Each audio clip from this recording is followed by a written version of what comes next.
Hello friends, welcome to our YouTube channel. और आज हम करेंगे मोस्ट इम्पॉर्टेंट फिजिक्स के क्वेश्चन। ये आपके एनटीपीसी एग्जाम या रेलवे ग्रुप डी एग्जाम के लिए बहुत इंपॉर्टेंट क्लास रहने वाली है। इसमें हम भौतिकी विज्ञान से रिलेटेड जितने भी क्वेश्चन हैं उसको हम करेंगे अच्छे तरीके से। पहले क्वेश्चन करेंगे, फिर उसका एक्सप्लेनेशन अच्छे से देखेंगे और बहुत बेहतरीन तरीके से अपनी क्लास को कंटिन्यू करेंगे। तो आप वीडियो के एंड तक बने रहना। चलिए हम अपनी वीडियो स्टार्ट करते हैं। सबसे पहले हम देखेंगे हमारा जो पहला क्वेश्चन है उसको। फर्स्ट क्वेश्चन यहाँ पे है, इकाई समय में तय की गई जो दूरी है वो क्या कहलाती है। तो यहाँ पे सिंपल सा आंसर है, जो इकाई समय में जो तय की गई दूरी होती है वो चाल कहलाती है। किसी भी व्यक्ति की चाल कहलाएगी। अब ये चाल क्या है वो देख लेते हैं। देखो, चाल का जो फॉर्मूला है वो है दूरी बटा समय। अब ये बताती है कि कोई वस्तु कितनी जल्दी चल रही है या फिर कितनी धीरे चल रही है। इकाई, इसका जो इकाई है वो क्या है, या तो मीटर पर सेकेंड है या फिर किलोमीटर प्रति घंटा। इसकी ये इकाई है किसकी, तो चाल की। उदाहरण के लिए देखो, कभी कभी ना आपको न्यूमेरिकल फॉर्म में क्वेश्चन दे दिया जाता है। अगर आपको फॉर्मूला अच्छे तरीके से याद है, ये दूरी बट्टा समय, तो आपको कुछ भी देगा, चाहे वो समय दे देगा, चाल दे देगा, आपको दूरी निकालना है तो आप इजीली निकाल सकते हो। तो यहाँ पे एग्जाम्पल के लिए देखो, 100 किलोमीटर की यहाँ पे दूरी दे रखी है, 2 घंटे का यहाँ पे समय है, तो चाल निकाला है तो दूरी बट्टा यहाँ पे समय ये हो जाता है। ये क्या निकली, 50 हमारी चाल निकल गई। तो 50 किलोमीटर प्रति घंटा ये चाल है कार की। तो ऐसे आपको क्वेश्चन करना है। नेक्स्ट क्वेश्चन है हमारा, सदिश राशियों में परिमाण और दिशा दोनों ही होते हैं, लेकिन जो अदिश राशि होती है उसमें क्या होता है। तो यहाँ पे आंसर है केवल परिमाण होता है, यानी कि दिशा नहीं होती है यहाँ पे। तो ये सदिश और अदिश क्या है, देखो ये दोनों भौतिक राशियां हैं। यानी कि जो भौतिक राशि होती है वो दो तरह की होती है, एक होती है सदिश और दूसरी होती है अदिश। जो अदिश राशि है उसमें केवल और केवल क्या मिलेगा, परिमाण होता है, कोई दिशा इसमें नहीं होती। उदाहरण के लिए जो समय है उसका परिमाण होगा लेकिन कोई दिशा नहीं होगी। वैसे ही द्रव्यमान और गति, इनमें क्या होता है, केवल परिमाण होगा, कोई दिशा नहीं होगी। अब दूसरी ओर अगर हम सदिश की बात करें, यहाँ पे देखो परिमाण और दिशा दोनों ही होती है। जैसे कि विस्थापन हो गया, वेग और त्वरण, इनकी दिशा भी आपको देखने को मिलेगी और इनका जो परिमाण है वो भी देखने को मिलेगा। सदिश को दर्शाने का जो तरीका है वो क्या है, तीर से इसको दिखाया जाता है। तीर की अगर लंबाई है यानी कि ये परिमाण है, और जो तीर की दिशा है यानी कि किस दिशा में वो जा रही है, ये क्या कहलाएगा, तो वो दिशा कहलाएगी किसी भी चीज की। नेक्स्ट क्वेश्चन है, चाल एक अदिश राशि है जबकि जो वेग है वो किस प्रकार की राशि है ये बताना है। चाल अगर अदिश होगी तो वेग क्या होगा, सदिश होगा। क्यों, क्योंकि वेग का परिमाण भी होता है, प्लस में इसकी जो दिशा है वो भी होगी। अब देखो चाल और वेग में अंतर क्या है, चाल जो है वो एक अदिश राशि है। क्यों, क्योंकि इसमें परिमाण होता है, चाल की कोई दिशा नहीं होती। क्यों, तो देखो 50 किलोमीटर प्रति घंटे की रफ्तार से कोई व्यक्ति जा रहा है। अब वो कहाँ जा रहा है वो तो हमें नहीं पता, लेकिन हमें ये पता है कि वो 50 किलोमीटर यानी कि 50 की स्पीड से वो जा रहा है। तो ये हो गई क्या, हमारी चाल। लेकिन अगर वेलोसिटी यानी कि वेग की बात करें तो वो एक सदिश है, इसमें परिमाण भी होता है और दिशा भी होती है। कैसे, देखो 50 किलोमीटर तो वो जा रहा है लेकिन उत्तर दिशा की ओर जा रहा है। तो ये क्या हो गया, इसमें ये आपको चाल भी दे रखी है, साथ में आपको परिमाण भी दे रखा है। तो ये इसलिए जो वेग है यानी कि वेलोसिटी है वो क्या होगी, सदिश होगी, और चाल जो है वो अदिश होगी। तो ये सिंपल सा यहाँ पे लॉजिक है। आप एक बार याद कर लो कि कौन कौन सी जो चीज है, कौन कौन सी राशि है वो सदिश होती है, कौन कौन सी राशि अदिश होती है। नेक्स्ट क्वेश्चन है, किसी वस्तु के द्वारा निश्चित दिशा में स्थान परिवर्तन क्या कहलाता है।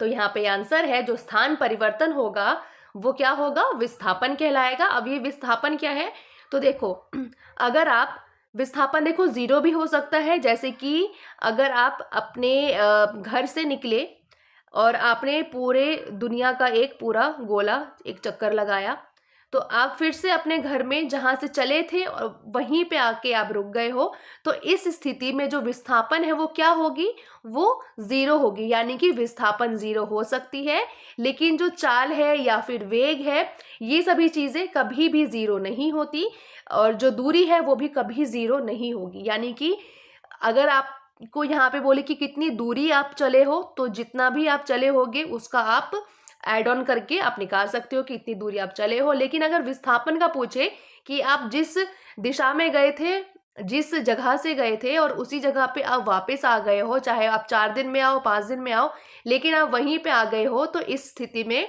जो आपका विस्थापन होगा वो क्या होगा, ज़ीरो होगा। तो ये यहाँ से सिंपल सा है कि जो कोई भी वस्तु है, अगर वो निश्चित दिशा से स्थान में परिवर्तन करती है, तो इसका मतलब है कि वो जो चीज़ है वो विस्थापित हुई है अपनी जगह से, यानी कि अपनी जगह से आगे बढ़ी है। तो यही होता है विस्थापन, और यही होता है कि स्थान परिवर्तन। अब नेक्स्ट क्वेश्चन है, चलती हुई गाड़ी के अचानक रुकने पर यात्री आगे की ओर झुक जाते हैं, तो इसका कारण क्या है, यानी कि रीजन क्या है। तो यहाँ पे जो चलती हुई गाड़ी से अगर पूछे, तो गति के जड़त्व के नियम के कारण। अब देखो, न्यूटन का जो पहला नियम है वो है कि कोई भी वस्तु तब तक विश्राम में रहेगी या फिर समान गति से चलती रहेगी। कब तक, तो जब तक उस पर कोई भी जो बाहरी बल है वो नहीं काम करेगा। यानी कि जब कार अचानक रुकती है या फिर बस अचानक रुकती है, तो कार की जो गति है वो तो रुक जाती है, लेकिन जो यात्री की गति की जड़त्व के कारण वे आगे की ओर झुक जाते हैं। तो इसमें जड़त्व की जो मीनिंग है, यानी कि जड़त्व है क्या, तो देखो, जड़त्व है कि किसी वस्तु का वो गुण है जो विश्राम या फिर समान गति की स्थिति में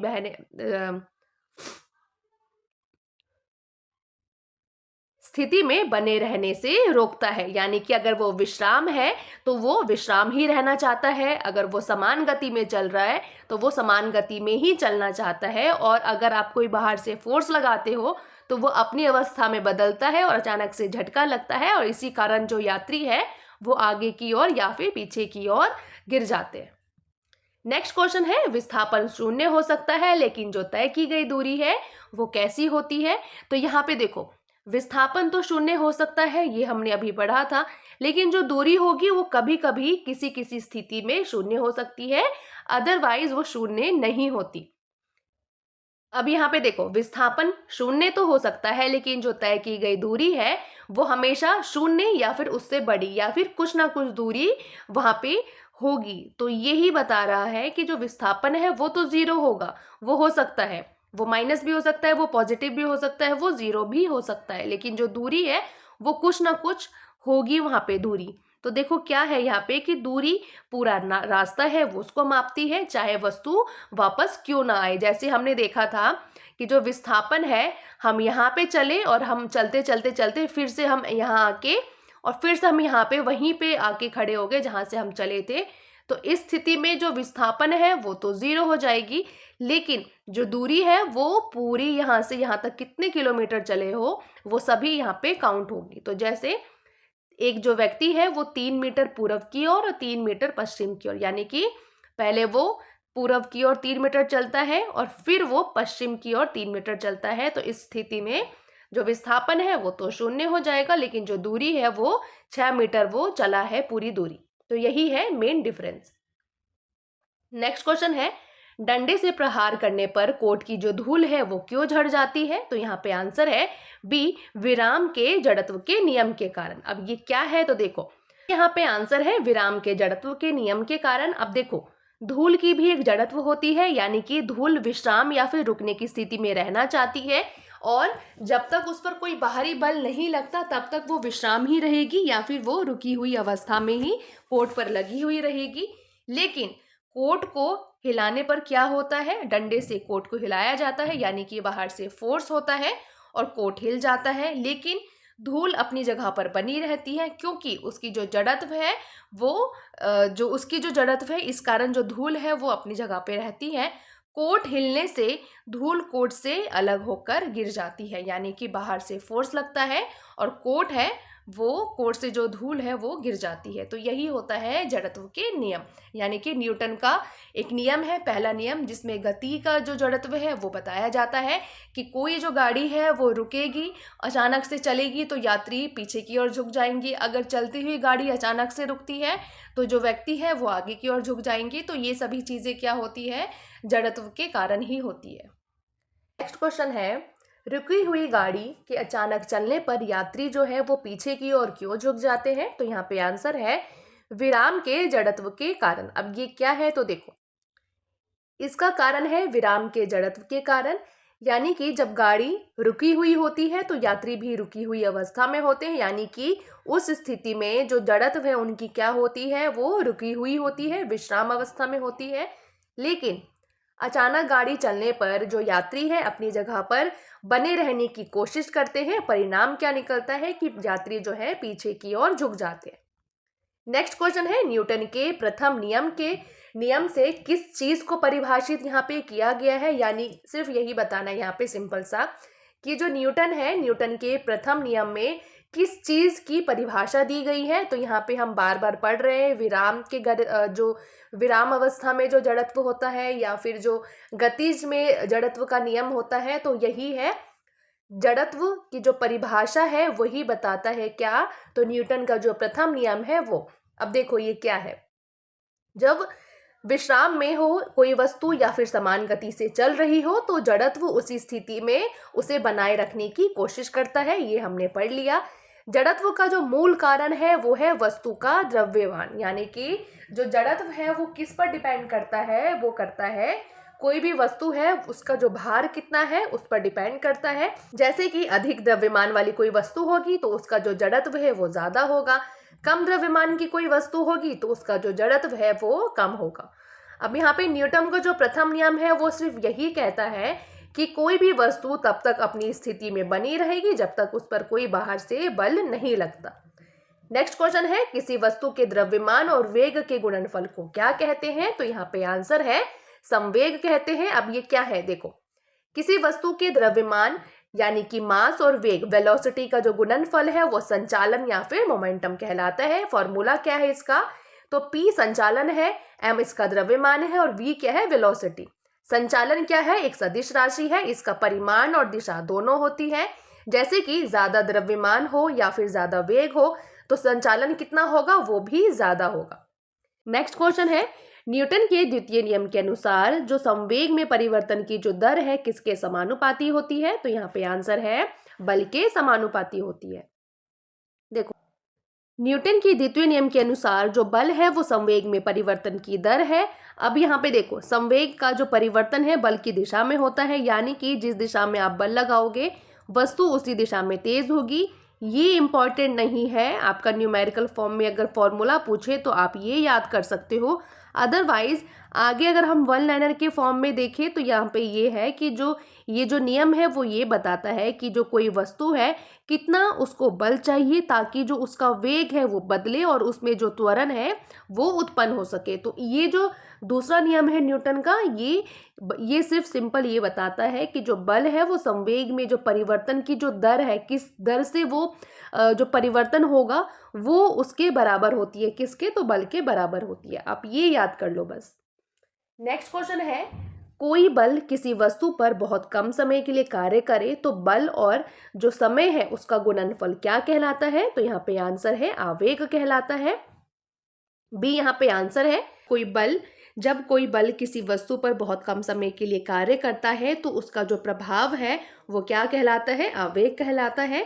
आवेग क्या है? बल और समय का जो गुणनफल है, यानी कि बल जितना ज्यादा होगा या फिर समय जितना ज्यादा होगा, आवेग क्या है, उतना ज्यादा होगा। आवेग को हम G से डिनोट करते हैं और इसका जो सूत्र है वो ये है, आप ये याद कर सकते हो। अदरवाइज स्किप करना चाहो, क्योंकि देखो मैंने यहाँ पे फॉर्मूला सिर्फ इसलिए डाला है, मेरा मोटिव ये था कि आपको ये पता चल सके जो आवेग है उसका फॉर्मूला क्या है, कि कल को अगर एनटीपीसी हो या उसका थोड़ा सा भी लेवल ज़्यादा पूछ ले तो अगर वहाँ पे ये ऐसा क्वेश्चन आए तो आपने इस वीडियो में वो चीज़ देख ली होगी, वो फॉर्मूला देख लिया होगा, तो आप इजीली वहाँ पे आंसर पता कर सकते हो। बाकी स्किप करना चाहो आप कर सकते हो। अब देखो नीचे आवेग किसी वस्तु के संवेग में परिवर्तन के बराबर होता है, तो ये भी आप यहाँ पे देख लो कि जो वस्तु है उसके संवेग में जो परिवर्तन है उसके बराबर ही आवेग होता है। तो यहाँ पे मेन क्या था कि जब कोई जो बल है किसी वस्तु पर बहुत कम समय के लिए लगे तो उसको हम क्या कहते हैं, वो कहलाता है आवेग हमारा। नेक्स्ट क्वेश्चन है, जिस बल का परिणामी शून्य नहीं होता उसे क्या कहा जाता है? तो यहाँ पे आंसर है वो असंतुलित बल कहलाता है। यहाँ पे देखो बी आंसर है असंतुलित बल। जब किसी वस्तु पर कई बल लगते हैं और वो एक दूसरे को पूरी तरह से रद्द नहीं कर पाते तो परिणामी या फिर जो नेट बल है वो बच जाता है। तो इस स्थिति में क्या होता है कि अगर परिणामी बल शून्य नहीं है तो इसका मतलब है कि जो बल है वो संतुलन में नहीं है, और ऐसी स्थिति में बलों को असंतुलित बल कहा जाता है क्योंकि वे बराबर नहीं हो पाती उस टाइम पे। असंतुलित बल वस्तु की दशा बदल देता है, जैसे गति का बढ़ना, गति का घटना और दिशा बदलना। ये सभी कारण किसके होते हैं? तो असंतुलित बल के कारण ही होते हैं। नेक्स्ट क्वेश्चन है, न्यूटन के तृतीय गति के नियम के अनुसार क्या कहा गया है? तो यहाँ पे हम बचपन से पढ़ते हुए आए हैं कि टिट फॉर टैट हो या फिर एक्शन का रिएक्शन हो या फिर किसी जो क्रिया है उसके बराबर लेकिन विपरीत दिशा में कोई प्रतिक्रिया हो रही है तो वो कहलाती है, न्यूटन का जो तीसरा नियम है वो यही बताता है, एक्शन का रिएक्शन। अब देखो यहाँ पे बी यहाँ आंसर है। जब तुम किसी वस्तु पर बल लगाते हो, यानी कि अगर आपने किसी भी दीवार पे बहुत तेजी से मारा तो आपको भी उतनी ही तेजी से चोट लगेगी, तो यही कहलाता है न्यूटन का तीसरा नियम। तो यहाँ पे वही वस्तु उतना ही बल वापस लगाती है। दोनों बल हमेशा बराबर होते हैं लेकिन उल्टी दिशा में होते हैं। इसी वजह से तुम जब जमीन को दबाते हो तो जमीन तुम्हें ऊपर की ओर धकेलती है। पानी को पीछे धकेलने पर पानी तुम्हें आगे की ओर बढ़ने में मदद करती है। तो ये सभी किसका उदाहरण है? तो न्यूटन के तीसरे नियम का जो है उसका उदाहरण है। तो ये आप याद कर लो। बाकी जो 15 क्वेश्चन है यहाँ पे है, संवेग संरक्षण के सिद्धांत के अनुसार किस स्थिति में कुल संवेग अपरिवर्तित रहेगा? तो यहाँ पे आंसर है ए, जब बाहरी बल है वो शून्य हो जाएगा, उस स्थिति में जो संवेग है वो अपरिवर्तित रहेगा। देखो अगर सिस्टम पर कोई बाहरी बल नहीं लगता तो कुल संवेग हमेशा समान रहता है। सिस्टम के अंदर चाहे टक्कर हो या फिर धक्का लगे या फिर विस्फोट ही क्यों ना हो जाए, फिर भी कुल जो संवेग है वो नहीं बदलता। संवेग ना बनता है ना ही खत्म होता है, वो एक वस्तु से दूसरे वस्तु में सिर्फ क्या होता है, तो ट्रांसफर होता है। ये सिद्धांत न्यूटन के दूसरे और तीसरे नियम से सीधे निकलता है। तो ये चीजें आप यहाँ से याद कर सकते हो। नेक्स्ट क्वेश्चन है, अभिकेंद्रीय बल में वस्तु पर बल किस दिशा में कार्य करता है? तो यहाँ पे आंसर है वृत्त के केंद्र की ओर कार्य करता है, यानी कि बी आंसर है। अभिकेंद्रीय बल वो बल है जो किसी वस्तु को गोल या फिर वक्र रास्ते में चलाए रखता है और ये हमेशा वृत्त के केंद्र की ओर लगता है। मोस्ट इंपॉर्टेंट ये लाइन है, आप ये याद कर लो। वन लाइनर का यहाँ से क्वेश्चन सीधा निकल के आता है कि वृत्त के केंद्र की ओर लगता है। अब यहाँ पे है कि ये जो बल है उसका जो माप है वो क्या है? तो न्यूटन से हम इसको मापते हैं, यानी कि मेजर करते हैं। हमेशा वस्तु की गति की दिशा में लंबवत, यानी कि 90 डिग्री, जो 90 डिग्री है उस दिशा में ये होता है, ऐसे होता है 90 डिग्री। गोल रास्ते पर जो गोल रास्ते पर चलती हुई जो वस्तु है उसका अभिकेंद्री बल हमेशा केंद्र की ओर कार्य करता है, इसलिए वस्तु बाहर नहीं उड़ती। इसका फॉर्मूला है F=mv² में r यानी कि बट्टे में r, यानी कि वेग दुगना होगा, वेलोसिटी दुगनी होगी, बल क्या है वो 4 गुनी होगी और त्रिज्या क्या है वो बढ़ेगा और बल जो है वो कम होगा। तो ये आप यहाँ से याद कर सकते हो। नेक्स्ट क्वेश्चन है, बल आघूर्ण एक सदिश राशि है और इसका मात्रक क्या है? तो यहाँ पे आंसर है बी, न्यूटन मीटर है। बल आघूर्ण यानी कि ये एक सदिश राशि है, यानी कि इसका परिणाम भी होगा और इसकी दिशा भी होगी। बल का एसआई मात्रक क्या है? न्यूटन मीटर, जिसको हम एन और एम से डिनोट करते हैं। कभी कभी इसे जूल या फिर जिसको हम जे से डिनोट करते हैं उसमें लिखा जाता है, क्योंकि जूल = कितना है, न्यूटन मीटर के बराबर ही होता है। लेकिन ऊर्जा और बल आघूर्ण में अंतर दिखने के कारण हम आमतौर पर क्या करते हैं, हम इसको न्यूटन मीटर में ही मापते हैं। अब यहाँ पे इन्फॉर्मेशन है, आपको ये तीनों ही बुक ई बुक है बेस्ट कंटेंट के साथ, यूट्यूब का बेस्ट कंटेंट है। अगर आपको ये लेना है तो इसमें क्या क्या चीज़ें खास है, क्या क्या चीज़ें आप बेनिफिट यहाँ से उठा सकते हो इस बुक से। तो देखो, ई बुक के फॉर्म में ये तीनों ही बुक है। पहला है स्टैटिक जीके, रामबाण जैसा नाम है वैसा ही इसका काम है। जितने भी सब्जेक्ट दे रखे हैं जीके जीएस के वो आपको देखने को मिल जाएंगे। 50-100 टीसीएस के क्वेश्चन है, प्रीवियस ईयर इसमें इंक्लूडेड है। दूसरी बुक पे आते हैं तो ये है हमारा करंट अफेयर वार्षिकांक, यानी कि ईयरली ये बुक है, 2025 का लेटेस्ट एडिशन है। और तीसरी जो बुक है वो है सामान्य विज्ञान, जिसमें आपको साइंस के तीनों ही पार्ट मिल जाएंगे, एक रसायन विज्ञान, भौतिक विज्ञान और जीव विज्ञान। अब देखो, ये तीनों बुक लेना है तो लिंक डिस्क्रिप्शन में दे दिया गया है, आप वहां से ले सकते हो। अगर आपको ये तीनों ही ई बुक कॉम्बो के रूप में लेना है, बहुत ज़्यादा अगर डिस्काउंट चाहिए तो आप क्या कर सकते हो, ये जो स्कैनर है, स्कैनर पे सिर्फ 150 आप पे करोगे। जी हाँ, 150 में आपको ये तीनों ही कॉम्बो के रूप में पीडीएफ मिल जाने वाली है। करना क्या है, प्रोसेस में बता दूं, ये स्कैनर पे स्कैन करके ये जो व्हाट्सएप नंबर है इस पे आप हमें स्क्रीनशॉट दे सकते हो। विद इन 4 to 5 सेकेंड में आपको ये ई बुक है, बहुत बहुत बेहतरीन तरीके का कंटेंट है। आप यूट्यूब पे छान भी मारोगे तो भी आपको ऐसा कंटेंट नहीं मिलेगा। और आप देखना कि अगर आपने 150 अगर पे किया है तो वो आपके लिए वर्थ इट रहेगा, आपके एग्जाम के लिए वर्थ इट रहेगा। आप ये फायदा उठा सकते हो और बेस्ट कंटेंट के साथ अपनी तैयारी जारी रख सकते हो। अब नेक्स्ट क्वेश्चन है हमारा, किसी पिंड का जो भार है वो क्या है। तो यहाँ पे आंसर है बी, पृथ्वी के द्वारा अपने केंद्र की ओर खींचने वाला जो बल है वही यहाँ पे भार है। देखो, भार क्या है, वो बल है जिससे पृथ्वी किसी वस्तु को अपनी ओर खींचती है, ये गुरुत्वाकर्षण के कारण होती है। भार का क्या सूत्र है, यानी कि जो वेट है उसका सूत्र है m, यानी कि मास इंटू में g क्या है यहाँ पे, गुरुत्वाकर्षण, जहाँ पे m द्रव्यमान है, g क्या है यहाँ पे, गुरुत्वीय त्वरण है। भार स्थान के अनुसार बदलता है क्योंकि जी हर जगह समान नहीं रहता। मोस्ट इंपॉर्टेंट ये लाइन है।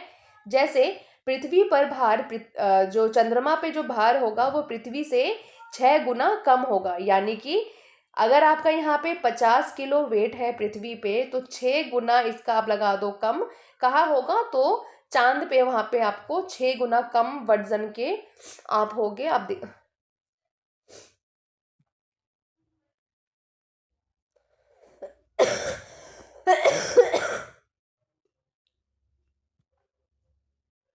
क्योंकि जी जो है यानी कि गुरुत्वाकर्षण है वो हर जगह समान नहीं होता। जैसे पृथ्वी पर भार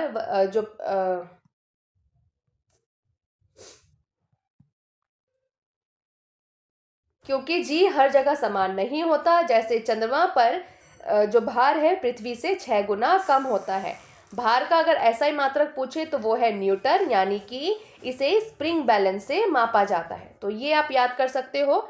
नेक्स्ट क्वेश्चन है, जब बल किसी वस्तु में विस्थापन उत्पन्न करता है तो क्या माना जाता है। तो यहाँ पे आंसर है कार्य का होना माना जाता है। अब देखो क्या है, कार्य यानी कि वर्क तब तक होता है जब कोई वस्तु अपनी दिशा से आगे की ओर चलता है, यानी कि कोई वस्तु यहाँ पे है, वो यहाँ से थोड़ी भी दूरी पे चला तो हम क्या कहते हैं कि हाँ कुछ काम हुआ है, तो इसी को यहाँ पे बताया गया है। यानी कि अगर बल लगता है वस्तु विस्थापन होती है, यानी कि अपनी जगह से वो हिलती है, आगे जाती है, तभी कार्य माना जाता है। कार्य का सूत्र क्या है, ये इंपॉर्टेंट है। वर्ग का जो सूत्र है वो है F is equal to D. यहाँ पे F क्या है, लगने वाला बल यानी कि फोर्स है। D क्या है, जो भी विस्थापित हुई है, जितनी भी विस्थापित हुई है वो, और W क्या है यहाँ पे, वो है वर्ग।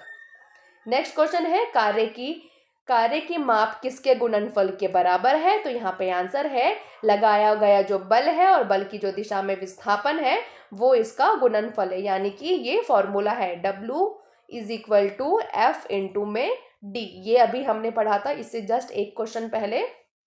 अब देखो यहाँ पे कार्य बल और विस्थापन के गुणनफल के बराबर होता है, यानी जितना बल, जितना आगे वस्तु जाएगी उतना ही कार्य होगा। सूत्र है F is equal to W is equal to F S, या फिर F या D। D आप विस्थापन को डिनोट कर सकते हो, S से भी डिनोट कर सकते हो। बल की दिशा में जो तय की गई दूरी है वो विस्थापन होती है। यदि बल और विस्थापन के बीच में अगर कोण दे दे यानी कि थीटा दे दे तो उस टाइम पे सूत्र क्या होगा, W is equal to F S cos theta. ये आप यहाँ से याद रख लेना, ये पूछा जाता है। इसके बाद जो कार्य है वो तभी पूरा माना जाएगा जब कोई बल है वो किसी दिशा में कुछ जो दूरी है उसको तय करेगी, यानी कि यहाँ पे कोई चीज रखी है, आपने यहाँ से उठाकर उसको थोड़ी सी थोड़ा सा आगे कर दिया या फिर थोड़ा सा उसको पीछे रख दिया, तो वो क्या होगा, वो अपनी दिशा से कुछ दूरी तो तय करेगी वो चीज। तो वही हम कहते हैं कि इतना काम हुआ है, इतना काम हुआ है। तो ये चीजें यहाँ पे दर्शाती है कि काम कब होता है, जब वस्तु अपने जगह से विस्थापित होगी। नेक्स्ट क्वेश्चन है, कार्य करने की जो दर है वो क्या कहलाती है, और कार्य करने की जो क्षमता है वो क्या कहलाती है। तो यहाँ पे आंसर है वो कहलाती है बल और कार्य।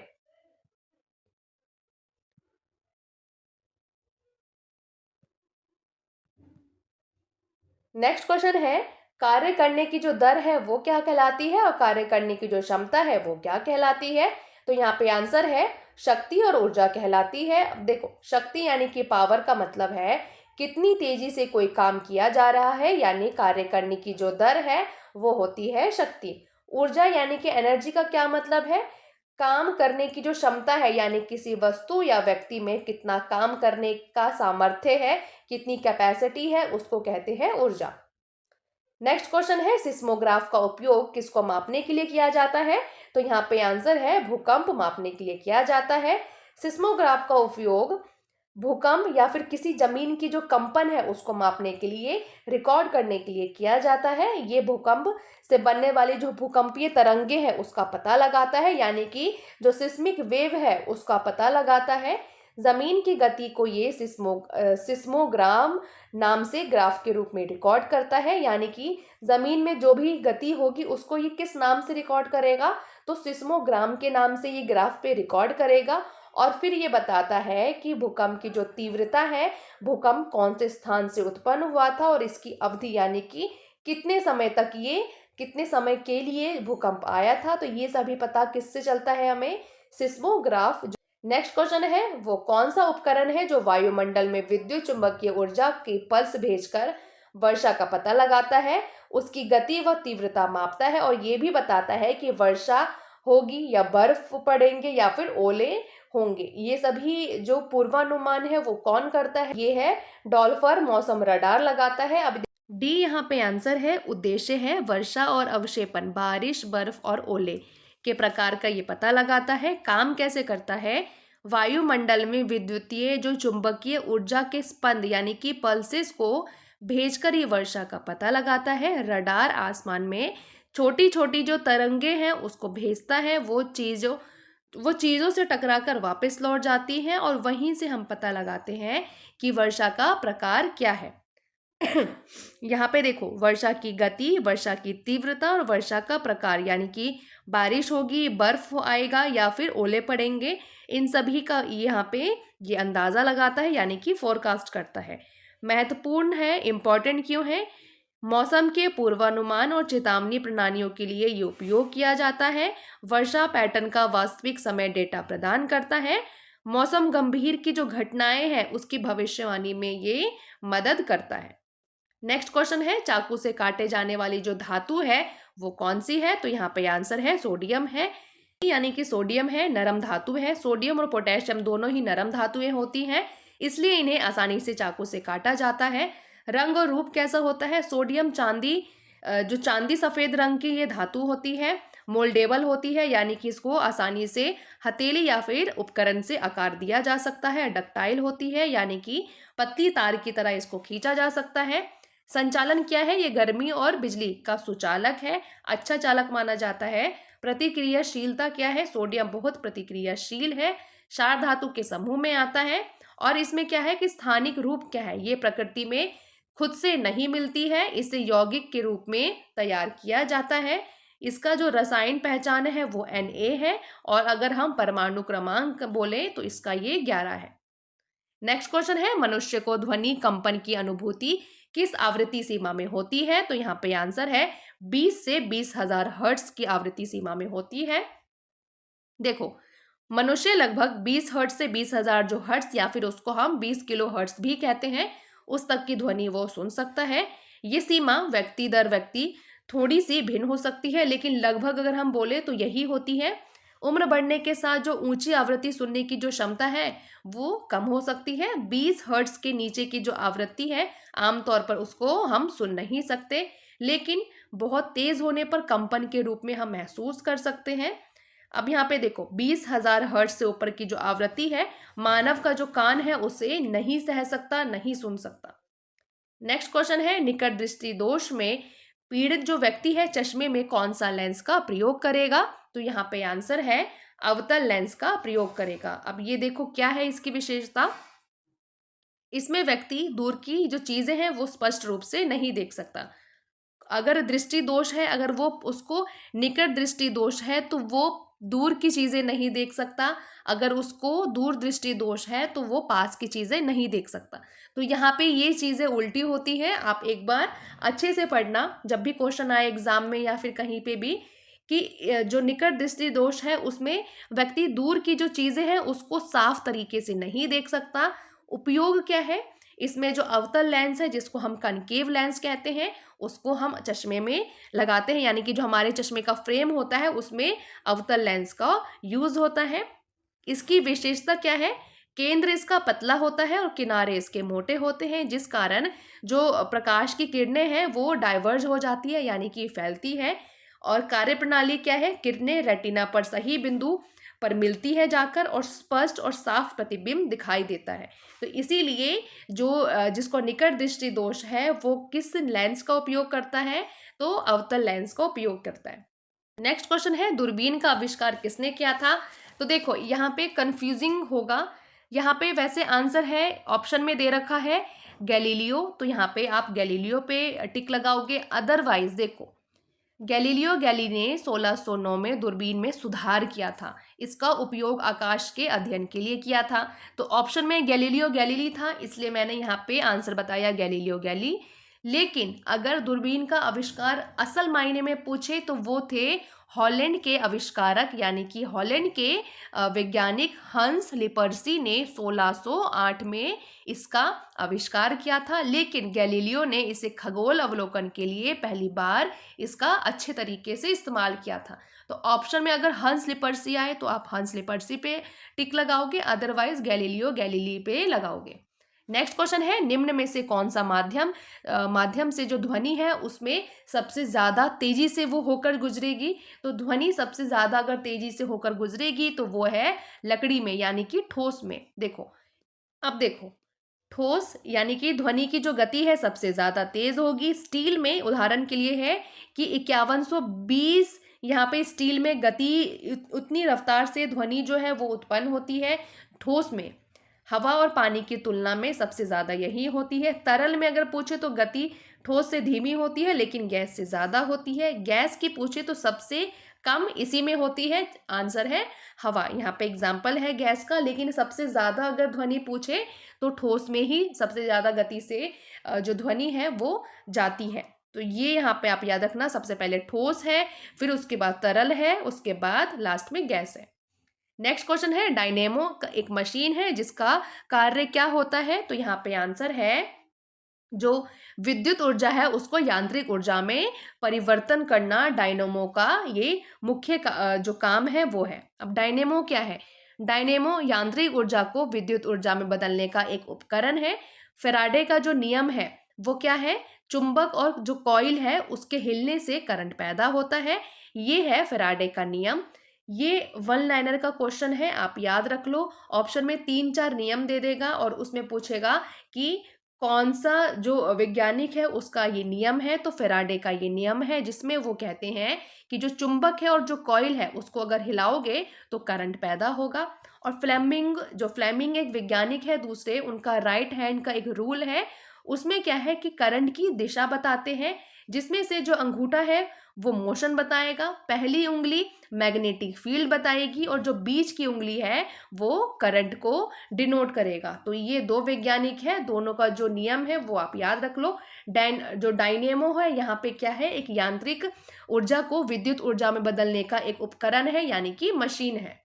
नेक्स्ट क्वेश्चन है न्यूट्रॉन की खोज किसने की थी? तो यहाँ पे आंसर है सी, चैडविक ने की थी। अब ये देखो, न्यूट्रॉन की खोज जेम्स चैडविक ने की थी। कब की थी? 1932 में की थी।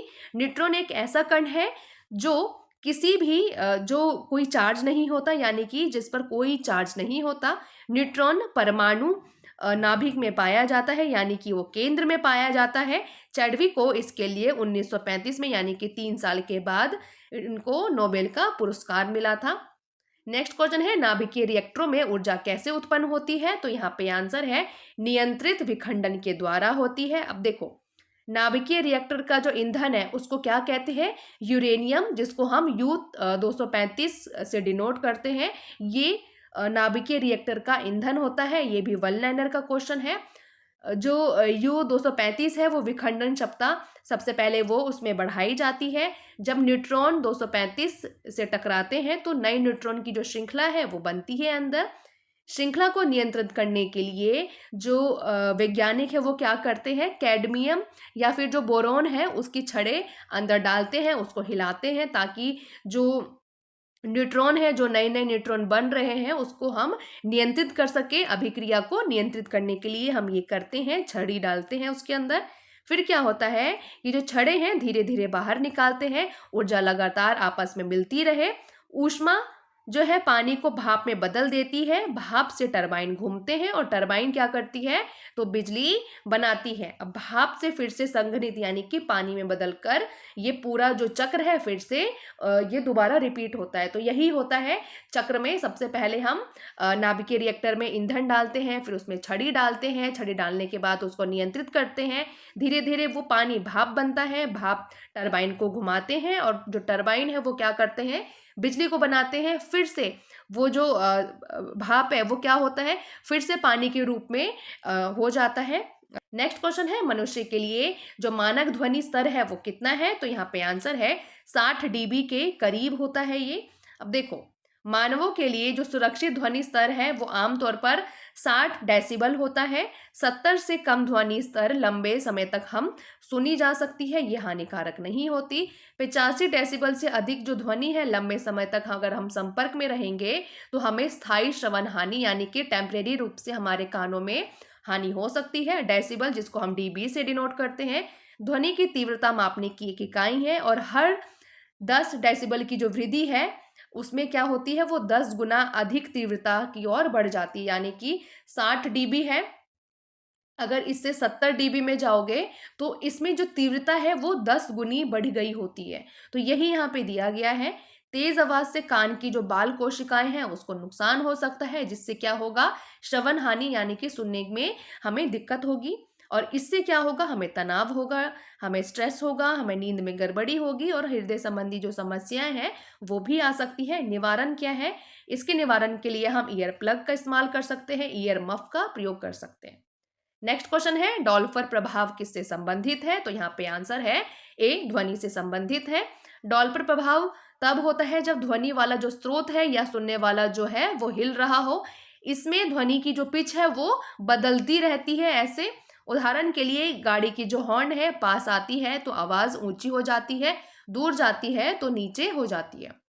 नेक्स्ट क्वेश्चन है ब्लेड पवन चक्की में हवा से तेजी से क्यों घुमाए जाते हैं? तो यहाँ पे आंसर है गतिज ऊर्जा के कारण। अब देखो, पवन चक्की में जो ब्लेड है हवा से तेजी से घूमते हैं ताकि जो अधिक ऊर्जा मिल सके, और अधिक ऊर्जा मिलेगी तो वो अधिक तेजी से वो क्या करेगा? बिजली उत्पन्न करेगा। देखो, हवा को जो गतिज ऊर्जा है ब्लेड को देती है, ब्लेड घूमती है, ज्यादा घूमेगा उतनी ज्यादा ऊर्जा होगी, यांत्रिक ऊर्जा। जितनी ज्यादा यांत्रिक ऊर्जा होगी उतनी ज्यादा बिजली उत्पन्न होगी। इसीलिए जो ब्लेड है वो हल्के और लंबे होते हैं, ताकि हल्की से भी हवा आए तो वो जो ब्लेड है वो आसानी से घूमने लग सके और वो जल्दी जल्दी यांत्रिक ऊर्जा में कन्वर्ट हो सके। तो ये यही कारण होता है कि जो पवन चक्की की जो ऐसे जो पवन चक्की है उसके जो ब्लेड होते हैं यानी कि उसके जो चारों तरफ जो पंख लगे हुए होते हैं वो लंबी होती हैं और पतली होती है। नेक्स्ट क्वेश्चन है, सांवले रंग के जो व्यक्ति है उसको गोरे रंग के जो व्यक्ति है उनकी तुलना में क्या ज्यादा अनुभव होता है? तो यहाँ पे आंसर है उनको अधिक गर्मी भी लगेगी, उनको अधिक ठंड भी लगेगी। कारण क्या है? सफेद और चमकदार जो सतह है वो ऊष्मा और प्रकाश दोनों को अवशोषित कम करते हैं। काली और अंधेरी जो सतह है वो ऊष्मा और प्रकाश को अवशोषित ज्यादा करते हैं।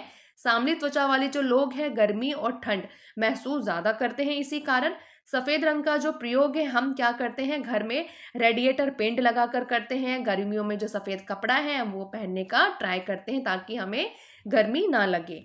तो यही कारण है कि जो काले रंग के व्यक्ति होते हैं उनको गर्मी भी ज्यादा लगेगी, उनको ठंड भी ज्यादा लगेगी। नेक्स्ट क्वेश्चन है, कौन सा उपकरण इलेक्ट्रॉनिक सर्किट को जोड़ने या तोड़ने के लिए उपयोग होता है? तो यहाँ पे आंसर है बी, स्विच। यहाँ पे आंसर है वो इलेक्ट्रॉनिक सर्किट को तोड़ने का भी काम करता है, जोड़ने का भी काम करता है। अब कैसे, तो देखो, स्विच परिपथ को जोड़ने और तोड़ने दोनों का काम करता है। चालू यानी कि ऑन होगा तो धारा बहती होगी, बंद होगा ऑफ होगा तो धारा नहीं बहेगी। स्विच का आविष्कार पूछे तो हेनरी होम्स ने 1884 में किया था। विद्युत सेल का आविष्कार पूछे तो वोल्टा ने 1800 में किया था। और बल्ब का आविष्कार करे तो पूछे तो थॉमस एल्वा एडिसन 1879 में इन्होंने इसका आविष्कार किया था, एल्वा एडिसन ने बल्ब का। नेक्स्ट क्वेश्चन है, वह तापमान क्या है जिस पर फ़ारेनहाइट और सेंटीग्रेड दोनों पैमाने का जो मान है वो समान होगा? तो यहाँ पे आंसर है -40। अब देखो, C यानी कि सेल्सियस, ये तापमान मापने का पैमाना है। और पानी जमता कब है? तो 0 डिग्री पे जमता है। और उबलता कब है? तो 100 डिग्री पे ये उबलता है पानी। अगर हम फ़ारेनहाइट की बात करें तो उसमें क्या है, जो तापमान है ये भी एक मापने का पैमाना है, लेकिन ये ज़्यादा कहाँ यूज़ होता है? तो अमेरिका में यूज़ होता है। पानी जमता कब है? तो 32 फ़ारेनहाइट पर। उबलता कब है? तो 212 फ़ारेनहाइट पर। इसीलिए जो इन दोनों का यानी कि सेल्सियस और फ़ारेनहाइट का जो मिलन बिंदु है वो क्या है? -40 और -40। तो ये यहाँ पे एक समय पर समान कब होगी? तो -40 पे जाके होगी। नेक्स्ट क्वेश्चन है, त्वरण हमेशा किस दिशा में कार्य करता है? तो यहाँ पे आंसर है जो त्वरण है वो हमेशा शुद्ध बल की दिशा में कार्य करेगा। अब देखो, त्वरण यानी कि एक्सेलरेशन, गति बदलने की एक दर है, ये हमेशा शुद्ध बल यानी कि नेट फोर्स की दिशा में होता है। शुद्ध बल क्या है? तो यहाँ पे किसी वस्तु पर लगे हुए जो सभी बलों का जोड़ है उसको कहते हैं हम शुद्ध बल यानी कि नेट फोर्स। एग्जाम्पल के लिए शुद्ध बल देखो कैसा है। अगर दो लोग हैं, रस्सी खींच रहे हैं, एक की ताकत 50 न्यूटन है और जो दूसरा है उसकी ताकत है 30 न्यूटन। तो यहाँ पे शुद्ध जो बल है वो कितना होगा? तो 50 माइनस में जो 30 है वो यहाँ पे क्या होगा? 20 आंसर यहाँ पे शुद्ध बल होगा यानी कि नेट फोर्स होगा।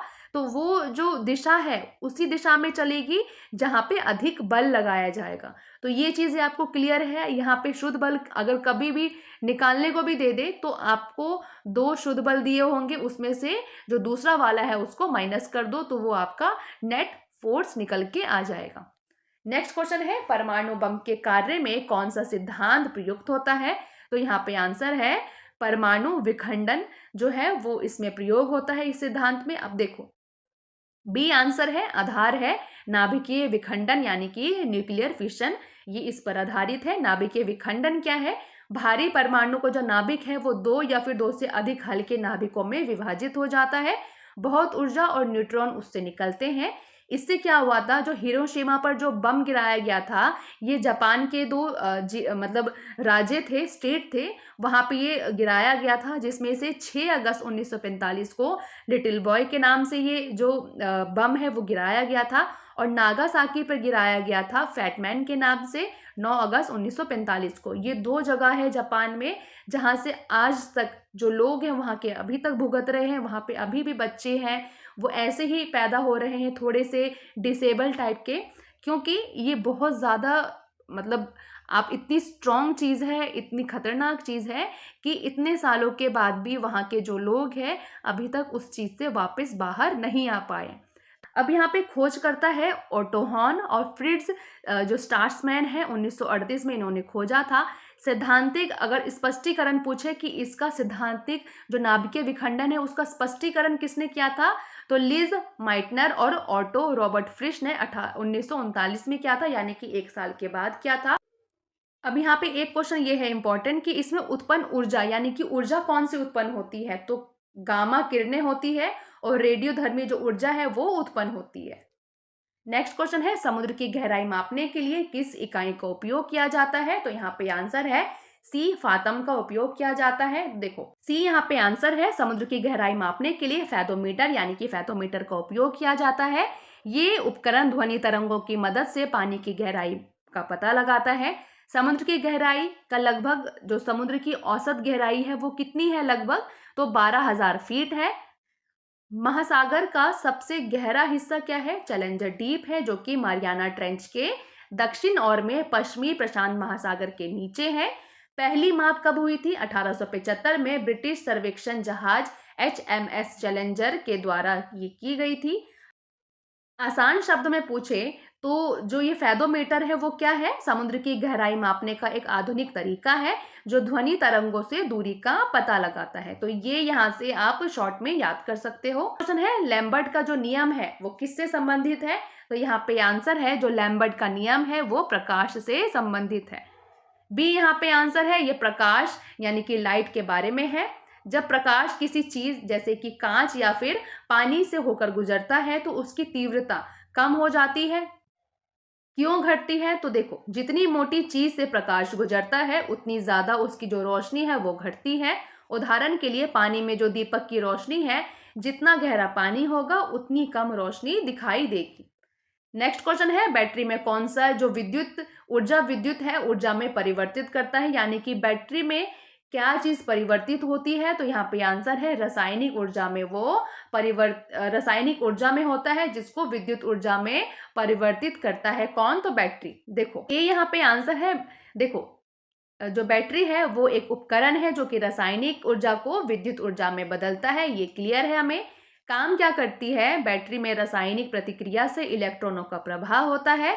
इलेक्ट्रॉनों का प्रवाह विद्युत धारा बनाता है जो उपकरण चलाने में काम आती है। इलेक्ट्रॉनों के संतुलन के लिए आवेशित जो आयन है इलेक्ट्रोलाइट के माध्यम से चलते हैं।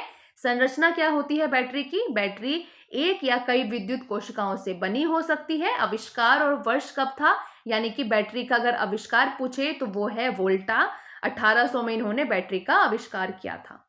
देखो 20 हर्ट्ज से अधिक आवृत्ति वाली जो अनुदैर्ध्य तरंग, जो यांत्रिक तरंगों को हम क्या कहते हैं, तो यहाँ पे आंसर है अल्ट्रासोनिक कहते हैं। तो मानव का जो कान है 20 से 20,000 हर्ट्ज तक ये ध्वनि सुन सकता है। 20 हर्ट्ज से जो अधिक की ध्वनि होगी उसकी जो आवृत्ति होगी उसको जो उसका अनुदैर्ध्य यांत्रिक तरंगों को हम अल्ट्रासोनिक जो ध्वनि है वो कहते हैं। उदाहरण के लिए जो सोनार में अल्ट्रासोनिक जो तरंगों का उपयोग पानी के भीतर वस्तुओं का पता लगाने के लिए किया जाता है। तो यहाँ पे सिंपल सा ये है कि 20 हर्ट्ज से अधिक की कोई आवृत्ति वाली अनुदैर्ध्य तरंगों को हम कौन सी तरंग कहते हैं, तो अल्ट्रासोनिक तरंग कहते हैं। नेक्स्ट क्वेश्चन है हमारा तारों की जो दूरी है हम किस में मापते हैं, तो यहाँ पे हमें सिंपल सा पता है प्रकाश वर्ष से मापते हैं। तारे क्या है, ये एक हाइड्रोजन को हीलियम में बदलकर ऊर्जा और रोशनी पैदा करने वाले जो चमकते गैस के गोले हैं वो स्टार यानी कि तारे कहलाते हैं। तारे कितने प्रकार के होते हैं, देखो तारे नीले हो सकते हैं, लाल हो सकते हैं, पीला हो सकता है, सुपर जाइंट हो सकता है, व्हाइट ड्वार्फ हो सकता है, जो न्यूट्रॉन है वो हो सकता है, यानी कि इतने प्रकार के तारे हो सकते हैं। तारों की दूरी खगोलीय वस्तुओं की जो दूरी है वो बहुत ज़्यादा होती है, चाहे वो सूरज हो, चांद हो, जितने भी ग्रह हो, वो सभी क्या है खगोलीय वस्तु है और इनकी जो दूरी है वो बहुत ज़्यादा होती है। इसलिए हम ना ही इसको इंची टेप लेके माप सकते हैं, ना ही हम किलोमीटर में माप सकते हैं। हम यहाँ पे क्या यूज़ करते हैं, तो प्रकाश वर्ष यानी कि लाइट ईयर का यहाँ पे उपयोग करते हैं। और एक प्रकाश वर्ष कितना होता है, एक साल में तय की गई जो दूरी है उसको कहते हैं एक प्रकाश वर्ष। और इसमें कितने प्रकाश वर्ष कितने किलोमीटर के बराबर होती है, तो 9.46 ट्रिलियन किलोमीटर के बराबर होती है।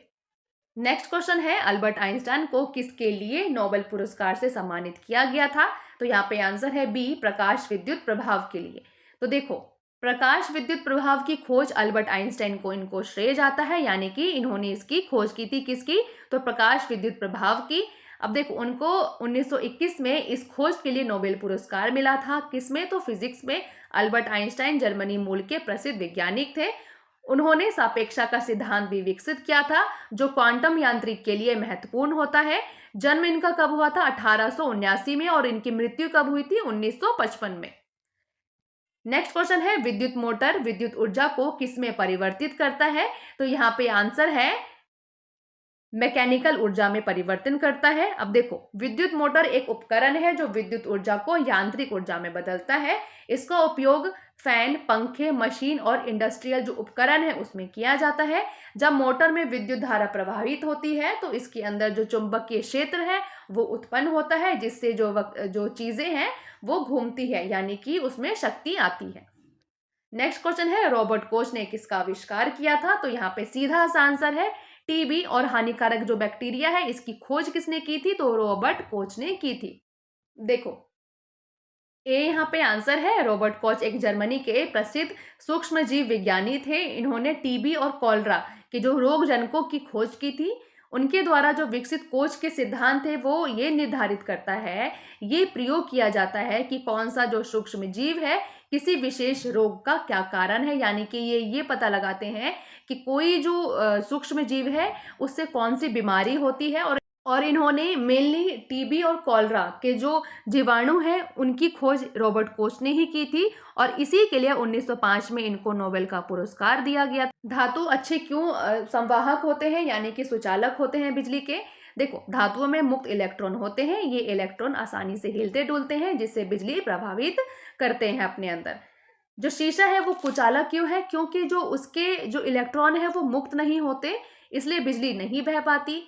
सबसे अगर अच्छी प्रवाहक बोले धातु तो कौन सी है? तो चांदी है। क्यों? क्योंकि इसकी जो क्रिस्टल संरचना है इलेक्ट्रॉन आसानी से अंदर चलते हैं और इसीलिए जो बिजली है वो प्रवाहित होती है।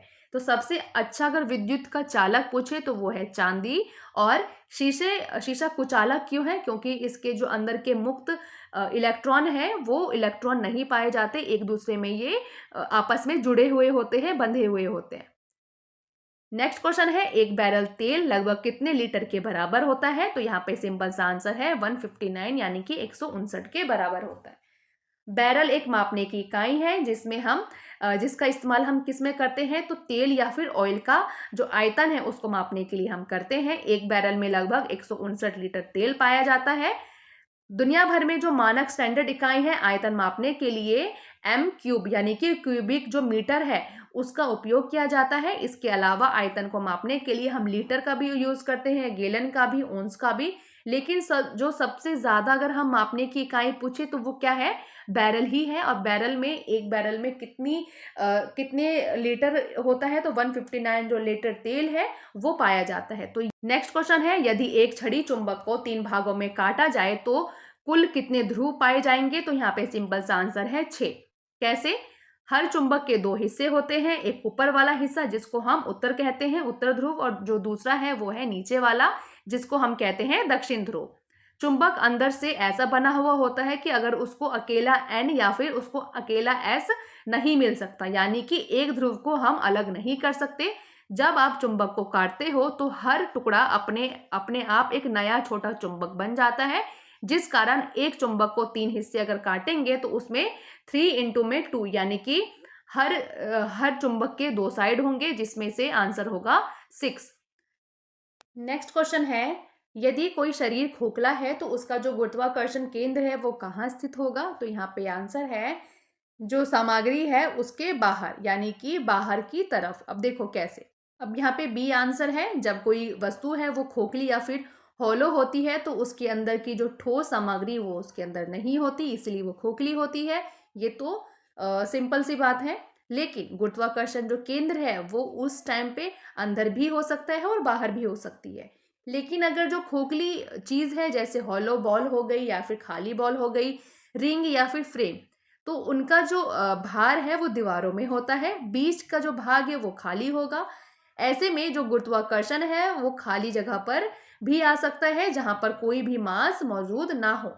ऐसे में जो गुरुत्वाकर्षण केंद्र है वो उस जगह पर आता है जहां पर कोई भी सामग्री नहीं होती है, यानी कि सिंपल से अगर भाषा में बोले तो खोखली शरीर का जो गुरुत्वाकर्षण केंद्र है वस्तु के खाली हिस्से यानी कि जो सामग्री है उसके बाहर होता है। ठीक है। नेक्स्ट क्वेश्चन है, यदि कमरे का तापमान बढ़ा दिया जाए तो सापेक्ष आर्द्रता है वो कैसी होगी? तो यहाँ पे सापेक्ष आर्द्रता है वो घटेगी। अब कैसे घटेगी? देखो, तापमान बढ़ने पर जो सापेक्ष आर्द्रता है वो कम हो जाती है।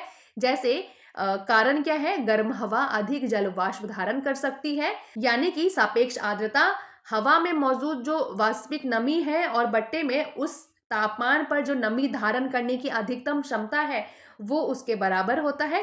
तापमान बढ़ने पर क्षमता बढ़ जाती है और इसीलिए वो वही नमी अब कम प्रतिशत लगती है, यानी कि RH कम हो जाता है। तो यहाँ पे आप ये याद कर सकते हो कि तापमान बढ़ाने पर जो सापेक्ष आर्द्रता है वो कम हो जाती है। क्यों? तो गर्म हवा अधिक जलवाष्प धारण कर सकती है। नेक्स्ट क्वेश्चन है, गर्मियों में मृग तृष्णाएं किस घटना के कारण दिखाई देती है? तो यहाँ पे आंसर है पूर्ण आंतरिक जो परावर्तन है उसके कारण दिखाई देती है। गर्मियों में जमीन बहुत गर्म हो जाती है और उसके ऊपर की जो हवा है वो गर्म और विरल होती है, जबकि ऊपर की जो हवा है वो ठंडी और सघन रहती है। इस तापमान अंतर से हवा की जो परतों का अपवर्तनांक बदलता रहता है, जिसके कारण जो प्रकाश है वो मुड़ने यानी कि रिफ्रैक्शन उसका लगता है। सिंपल सी भाषा में है कि नीचे की जो बहुत गर्म परत है वो प्रकाश का आंतरिक कोण से अधिक कोण पर पड़ता है, जिससे पूर्ण आंतरिक परावर्तन, जिसको हम TIR कहते हैं, वो होता है। परावर्तन किरणें आंख तक पहुंचती है और दिमाग को ऐसा लगता है कि नीचे पानी जैसा चमकदार जो प्रतिबिंब है वो वहां पे दिखाई देते हैं और इसी को हम मृग तृष्णा कहते हैं। और ये अक्सर कहाँ दिखाई देता है?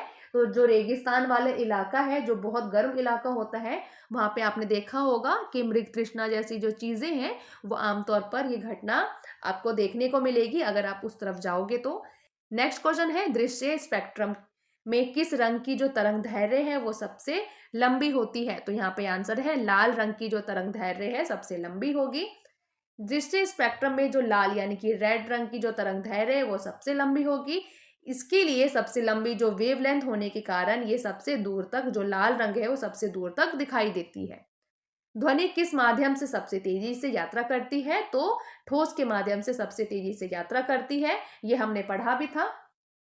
अब देखो यहाँ पे ध्वनि ठोस में सबसे अधिक चलती है, तेज से चलती है, क्योंकि ठोस के जो अणु है वो बहुत पास पास होते हैं। इसमें कंपन एक अणु से दूसरे अणु तक पहुंचने जल्दी पहुंच जाते हैं और इसी कारण बहुत तेज से आवाज आती है। गति का जो क्रम है सबसे पहले ठोस में होगा, फिर द्रव में होगा और सबसे कम किस में होगा? तो गैस में होगा। नेक्स्ट क्वेश्चन है, कीड़े पानी की सतह पर डूबे नहीं होते, वो चल सकते हैं, तो इसका कारण क्या है कि कोई भी जो कीड़ा है वो पानी पर चल सकता है, वो डूबता नहीं है? तो इसका सिर्फ सिंपल सा आंसर है पानी का जो पृष्ठ तनाव है वो ज्यादा होता है। अब देखो, कीड़े पानी पर चल सकते हैं क्योंकि पानी का जो पृष्ठ तनाव है यानी कि जो सरफेस टेंशन है वो होता है और इसके ऊपर एक पतली तनी हुई जो परत है वो बन जाती है, जैसे ऐसे वो बन जाती है।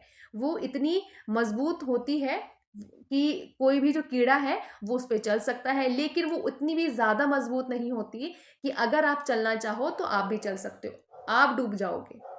तो पानी के जो अणु हैं आपस में जोर से चिपके हुए होते हैं, जिससे जो कीड़े हैं उनका जो वजन है उस परत को तोड़ नहीं पाता।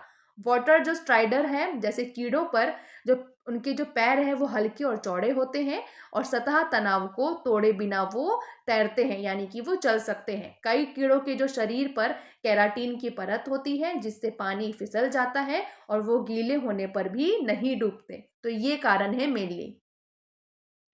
नेक्स्ट क्वेश्चन है, विद्युत अपघटन का नियम किससे प्रस्तावित किया है, यानी कि किस साइंटिस्ट ने विद्युत अपघटन का नियम दिया है? तो यहाँ पे आंसर है CFM फेराडे, यानी कि माइकल फेराडे ने विद्युत अपघटन का जो नियम है उसको दिया था। एक्सप्लेनेशन देखो, विद्युत अपघटन का जो नियम है माइकल फेराडे ने दिया था। ये नियम 1832 से 1833 में प्रयोगों पर यह आधारित था। माइकल फेराडे के विद्युत अपघटन के दो नियम इसको कहा जाता है, यानी कि इन्होंने विद्युत अपघटन का जो नियम है माइकल फेराडे ने 1832 से 33 के बीच में दिया था। तो ये आप सिंपल से यहाँ याद रखो। नेक्स्ट क्वेश्चन है, प्रकाश किस में यात्रा करता है, यानी कि किस में ज्यादा यात्रा कर सकता है? तो वो जो सरल रेखा है, यानी कि जो सरल रेखीय है वहां पर यात्रा करता है। तो देखो, प्रकाश निर्वात में सबसे ज्यादा तेज चलता है, यानी कि उसे माध्यम की आवश्यकता नहीं होती, लेकिन ध्वनि को माध्यम की आवश्यकता होती है। उसको चाहे वो ठोस हो, द्रव्य हो या फिर गैस हो, उसको तीनों में से एक में उसको माध्यम चाहिए होता है प्रवाह करने के लिए, जाने के लिए। लेकिन जो प्रकाश है उसको किसी भी माध्यम की आवश्यकता नहीं होती। ये एक विद्युत चुंबकीय तरंग है और सीधे रेखा में गमन करता है, यानी कि सीधी रेखा में प्रकाश गमन करेगा। हवा, पानी और कांच जैसे माध्यमों में इसकी जो गति है वो घट जाती है, क्योंकि घनत्व बढ़ जाता है। प्रकाश ऊर्जा के रूप में ये यात्रा करता है और ध्वनि के विपरीत किसी माध्यम पर निर्भर नहीं होता। नेक्स्ट क्वेश्चन है, अधिकांश उद्योगों में शीतलन एजेंट के रूप में क्या उपयोग किया जाता है? तो यहाँ पे आंसर है कि जो पानी है उसका उपयोग किया जाता है। देखो, वाष्पीकरण की अधिक ऊष्मा, जो गुप्त ऊष्मा है, पानी जब वाष्प बनता है तो बहुत ज्यादा गर्मी साथ ले जाता है, यानी कि ठंडक ले आता है। दूसरा यहाँ पे है कि जो ये ऊष्मा अच्छी ऊष्मा चालकता है, यानी कि पानी गर्मी को तेजी से एक जगह से दूसरी जगह ले जाता है। संवहन यानी कि कन्वेंशन क्या है? बहता पानी गर्म पानी को दूर ले जाकर ठंडक पैदा करता है। उच्च घनत्व इज इक्वल टू ज्यादा ऊष्मा भंडारण है, यानी कि थोड़ा पानी भी काफी गर्मी स्टोर कर सकता है। और विस्तृत तापमान सीमा में तरल रहता है, यानी कि 0 सेल्सियस हो या फिर 100 सेल्सियस हो, आसानी से इसका उपयोग हो सकता है। तो ये है यहाँ पे आंसर क्या है कि जो उद्योग है या फिर कहीं पर भी सबसे ज्यादा यूज किसका होता है? तो पानी का यूज होता है। नेक्स्ट क्वेश्चन है, ध्वनि तरंग की जो प्रकृति है वो क्या कहलाती है? तो यहाँ पे आंसर है अनुदैर्ध्य कहलाती है। ध्वनि एक यांत्रिक तरंग है। इसे चलने के जो माध्यम है वो ठोस, द्रव या फिर गैस, इसमें से एक में ये इसको जरूरत होती है माध्यम की। ये निर्वात में नहीं चल सकता। अनुदैर्ध्य तरंग होती है, कैसे होती है? माध्यम के कण उसी दिशा में कंपन करते हैं जिस दिशा में ध्वनि आगे बढ़ती है। संपीड़न या फिर कंप्रेशन क्या है? जहां कण पास पास आकर उच्च दाब बनाते हैं। और विरलन क्या है या फिर रेरफैक्शन क्या है? जहां पे कण दूर दूर होकर निम्न दाब बनाते हैं। नेक्स्ट क्वेश्चन है, एक फर्मी बराबर होता है, तो किसके बराबर होगा एक फर्मी? तो यहाँ पे आंसर है 1 के बराबर होगा। यहाँ पे देखो आंसर है A। फर्मी लंबाई की जो इकाई है, जो बहुत छोटी दूरी मापने के लिए इसका उपयोग किया जाता है। और एक फर्मी 10 से 15 मीटर जो है उसके बराबर होता है। जैसे मीटर बहुत छोटा एक हिस्सा होता है, उसी को मापने के लिए इसका उपयोग किया जाता है। परमाणु भौतिकी में उपयोग नाभिक का जो आकार है, प्रोटॉन है, न्यूट्रॉन की जो दूरी है, उसको मापने के लिए किया जाता है। फेम्टोमीटर, जिसको हम एफएम से डिनोट करते हैं, इसी का दूसरा नाम है। तो किसका है दूसरा नाम? तो फर्मी का दूसरा नाम है। नेक्स्ट क्वेश्चन है, कितनी मूल एसआई मात्रक है? तो यहाँ पे आंसर है, जो मूल एसआई मात्रक है वो है 7। अब देखो, मीटर यानी कि एम से जिसको डिनोट करते हैं, किसी चीज की लंबाई नापने के लिए सबसे बुनियादी इकाई है। किलोग्राम, जिसको केजी से डिनोट करते हैं, द्रव्यमान मापने की जो इकाई है। किसी भी चीज की जो कितनी भार है उसको मापने के लिए हम इसका उपयोग करते हैं। सेकंड से हम समय मापने का उपयोग करते हैं, ये भी एक इकाई है। बाकी 4 बचे, जिसमें से एम्पियर है जिससे करंट, केल्विन से तापमान, मोल से क्या होता है? पदार्थ की जो मात्रा है उसको मापते हैं। कैंडेला से रोशनी। अपनी अपनी राशियों की ये मूल इकाई है। तो टोटल कितनी हो गई? तो टोटल 7 मूल इकाई है। नेक्स्ट क्वेश्चन है, पृथ्वी और सूर्य के बीच की जो दूरी है वो क्या कहलाती है? तो यहाँ पे आंसर है खगोलीय इकाई कहलाती है। देखो, खगोलीय इकाई जिसको AU से डिनोट करते हैं, औसत दूरी है जो पृथ्वी और सूर्य के बीच की जो लगभग दूरी है वो कितनी है? 150 मिलियन किलोमीटर। पृथ्वी की अक्षांश क्या है? अंडाकार होने के कारण दूरी बदलती हुई रहती है, यानी कि कभी वो सूर्य के पास होगी तो कभी सूर्य से दूर होगी, जिसको हम कहते हैं अपसौर और उपसौर। देखो, अपसौर क्या है? जब पृथ्वी सूर्य से लगभग 152 मिलियन किलोमीटर दूर, यानी कि ये जुलाई में होता है। और इस जुलाई में यानी कि ये जो पृथ्वी है सूर्य से सबसे ज्यादा दूर होगा। उपसौर में क्या होता है कि सबसे अगर पास में जब पृथ्वी और सूर्य की दूरी सबसे कम होती है तो कब होती है? तो जनवरी महीने में होती है। 147 मिलियन किलोमीटर की ये दूरी होती है। सबसे ज्यादा होगी तो 152 किलोमीटर, मिलियन किलोमीटर है, ये सबसे ज्यादा दूरी है। सूर्य की जो दूरी है हम किस में मापते हैं? तो सूर्य का जो प्रकाश है इस दूरी को लगभग 8 मिनट में पृथ्वी तक तय करता है, और हम इसको प्रकाश वर्ष के माध्यम से दूरी को मापते हैं। नेक्स्ट क्वेश्चन है, आपकी स्थितिज ऊर्जा न्यूनतम कब होगी? जब हम जमीन पर लेट जाने पर हमारी जो स्थितिज ऊर्जा है वो कम होगी। स्थितिज ऊर्जा सबसे कम तब होती है जब वस्तु की सतह सबसे पास होती है। किसके? तो पृथ्वी के सबसे पास होगी, यानी कि जो ऊंचाई है जब वो 0 होगी तो उस स्थिति में जो स्थितिज ऊर्जा है वो 0 होगी। इसका जो सूत्र है वो है P = m/g/h। इसमें से m द्रव्यमान है, g गुरुत्वाकर्षण है, सामान्य स्थिर रहते हैं, इसलिए Pe है। यानी कि जो स्थितिज ऊर्जा है वो किस पे निर्भर करेगी? तो सिर्फ और सिर्फ ऊंचाई पर निर्भर करेगी। जैसे जैसे ऊंचाई कम होगी स्थितिज ऊर्जा भी कम होती जाएगी। व्यवहार में यानी कि जमीन या फिर किसी संदर्भ बिंदु पर स्थितिज ऊर्जा 0 मानी जाती है।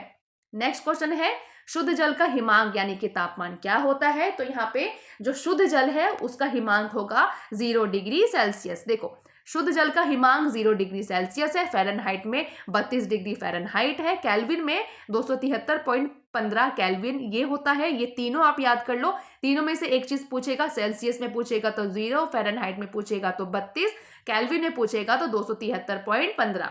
ये मान मानक वायुमंडलीय दबाव पर लागू होता है। स्थिर आयाम की रेडियो तरंगे किससे उत्पन्न की जा सकती है? तो आंसर है बी। अब ये क्या है? देखो, स्थिर आयाम की जो तरंगे है, मुख्य जो तरंगे है वो दोलक यानी कि ऑसिलेटर की मदद से बनाई जाती है। इलेक्ट्रॉनिक दोलक एक ऐसा परिपथ है जो आवधिक दोलनशील संकेत पैदा करता है, जिसे साइन वेव या फिर स्क्वायर वेव कहते हैं।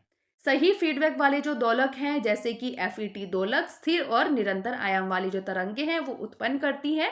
रेडियो ट्रांसमीटरों में इन्हीं निरंतर तरंगों की वाहक तरंग यानी कि जो कैरियर वेव है वो बनाया जाता है, जिसमें हम जो आप देखती हो कि AM और FM है वो उसके द्वारा संशोधित किया जाता है, तो इसी कारण होता है वो।